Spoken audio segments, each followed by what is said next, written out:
Doctor Pawase अर्धांगवायू पुनर्वसन आणि निसर्गोपचार केंद्र.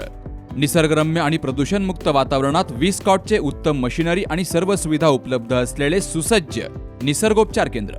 अर्धांगवायू, मान, पाठ, कंबर आणि सांधेदुखी, हातापायांना मुंग्या येणं, टाचदुखी, चेहऱ्याचा पॅरालिसिस, ॲक्युपंक्चर, फिजिओथेरपी, जलचिकित्सा, बाष्पचिकित्सा, योग चिकित्सा, मालिश चिकित्सा, चुंबक चिकित्सा, आहार चिकित्सा आणि माती चिकित्सा. संपर्क डॉक्टर रमेश पावसे, ठिकाण हिवरगाव पावसा, रायतेवाडी रोड, तालुका संगमनेर. संपर्क 9623 25 67 22. या विधानसभा निवडणुकीमध्ये आमदार बाळासाहेब थोरात यांचा धक्कादायक पराभव झाला. गेली 40 वर्षांपासून एक हाती असलेली सत्ता यंदा मात्र तालुक्यात पलटी झाली आहे.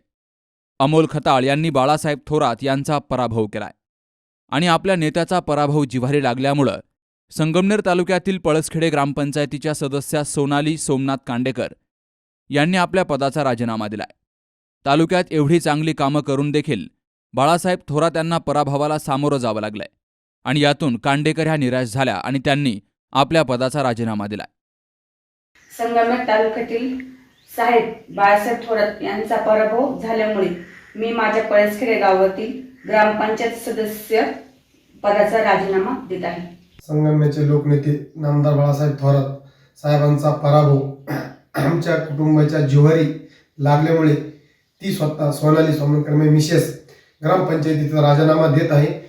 ती सुद्धा काही एवढी इमानदारी चांगली कामं करून सुद्धा लोकांनी साहेबांना मत न दिल्यामुळे ते ग्रामपंचायत काम करण्यातच मजा नाही राहिली. त्यामुळं ती स्वतः ग्रामपंचायतीचा राजीनामा देत आहे. संगमनेरमध्ये बाळासाहेब थोरात यांच्या गेली 40 वर्षांपासून एक हाती असलेल्या सत्तेला अमोल खताळ यांनी सुरुंग लावलाय आणि हा निकाल नुसता संगमनेर तालुक्यासाठी नाही तर संपूर्ण राज्यासाठी मोठा धक्कादायक ठरलाय. Dattatray Gholap, C News Marathi, Sangamner.